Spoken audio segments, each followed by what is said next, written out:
let's jump right in. Welcome to The Explainer. Today, we're unpacking an incredible story called The Last Train to Chicago. Now, this isn't just your standard biography of a guy named Ethan Walker.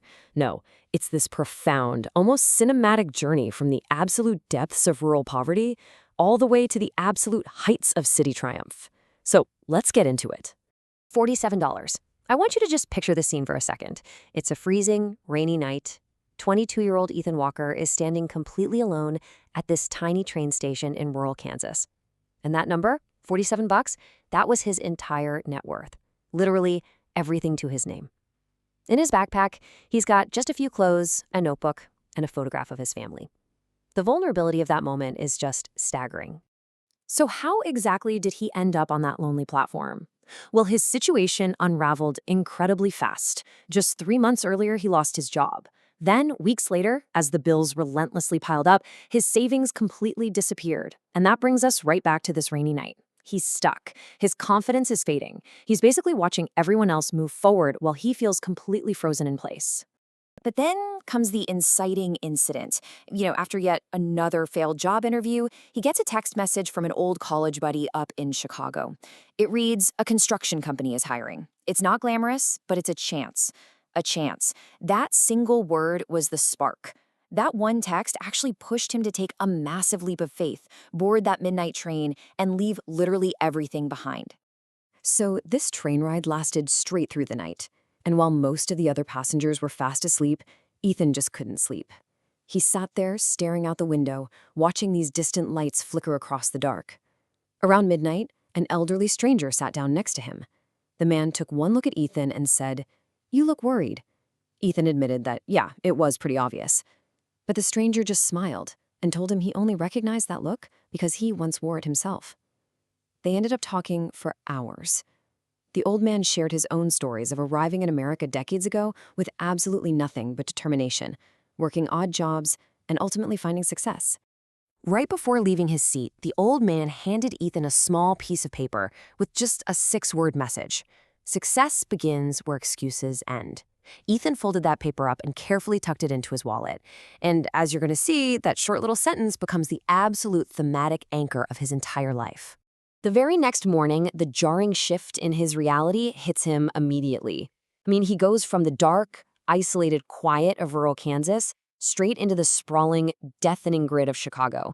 We're talking skyscrapers, streets absolutely flooded with cars, and thousands of people rushing in every possible direction. Stepping off that train, he was utterly terrified, but at the same time, undeniably excited. So Ethan crashes on his friend's couch and actually gets hired at that construction company. But his new reality, it was a relentless grind. He'd wake up way before sunrise, work these grueling 10-hour physical shifts just to keep his head above water. And then, instead of resting like most of us would do, he stayed up late taking online business courses. The sheer unwavering discipline it takes to do that day in and day out is pretty mind-blowing. Now, naturally, his coworkers didn't get it at all. They would laugh and ask him, "Why on earth are you studying after working 10 hours on the site?"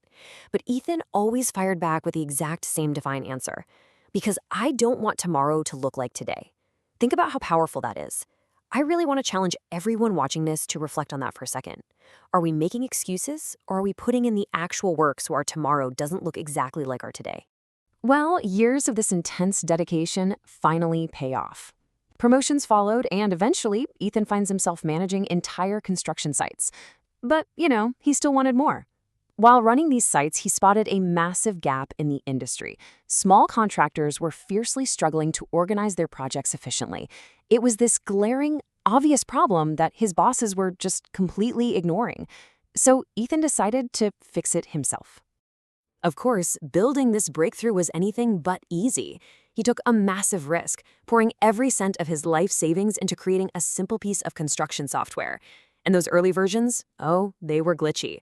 Most businesses ignored his pitch entirely, and plenty of people actively told him to just give up and stick to his stable day job.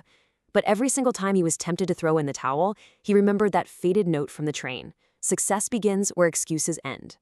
He completely refused to make excuses. He kept grinding, kept listening to the harsh feedback, and just kept tweaking the software. And eventually, his very first customer turned into 10. That right there is the first real traction. That is the exact moment the tide really starts to turn for him. And once it started, the momentum absolutely refused to stop. He kept refining the product, kept pushing his limits, and pretty soon, those 10 customers rapidly multiplied into 50. The adoption rate of his software was just accelerating like crazy. The construction market was finally waking up to the brilliant solution he had put together. From there, it was just an absolute explosion of scale. Within 5 years, his startup had landed hundreds of customers. Investors were literally throwing millions of dollars in offers at him. He was suddenly the highly successful CEO of one of the fastest-growing tech companies in the Midwest. I mean, just think about that exponential leap from the $47 he had in his pocket at that lonely rural train station. Naturally, industry magazines started picking up his story, and they loved calling him an overnight success. But that label completely dismantles the reality of what happened. The public myth sees a success story driven by natural talent and pure luck. But the reality? It was years of hidden, brutal struggle. It was late night studying while totally exhausted and constantly pushing past perfectly valid excuses. You see, the public only ever sees the finish line. They never see the marathon. So what does the legacy of all this success actually look like? Well, one snowy December evening, walking through downtown Chicago after a major business meeting, Ethan suddenly remembered that train ride from all those years ago, the old man, their conversation, and that note, which he actually still carried, worn and faded, in his wallet. To create a true full-circle moment, he went and launched a scholarship program specifically designed for young people facing severe financial difficulties. He wanted to help students who were standing at the very beginning of their own incredibly difficult journeys, just like he once had. And during the very first ceremony for that scholarship, a student asked Ethan a deeply profound question. What was the most important moment of your life? Ethan thought about it for a second, smiled, and said, "It wasn't when I earned my first $1 million. It was the day I decided not to quit." The entire room went completely silent. Success rarely begins with talent or luck, right? It begins with the decision to keep moving forward when life gives you every single reason to stop. Fast forward to years later, Ethan is standing on the Willis Tower observation deck, looking out across the sprawling city that had given him a second chance. Way down below him are millions of lights, and as the source material notes, each one of those lights represents a dream, a goal, and a story. Somewhere down there is another young person just starting out on a difficult journey. The core thesis here is crystal clear. A single opportunity or a single decision can completely rewrite a future. Greatness really can begin with almost nothing at all. We've seen undeniable proof today that success begins where excuses end. So I have a deeply personal question to leave you with. Where will your journey begin? What is one excuse that you can drop right now, today, so that your tomorrow doesn't look exactly like your today? Thank you so much for joining me for this explainer. Keep pushing forward, and I challenge you to make your next move count.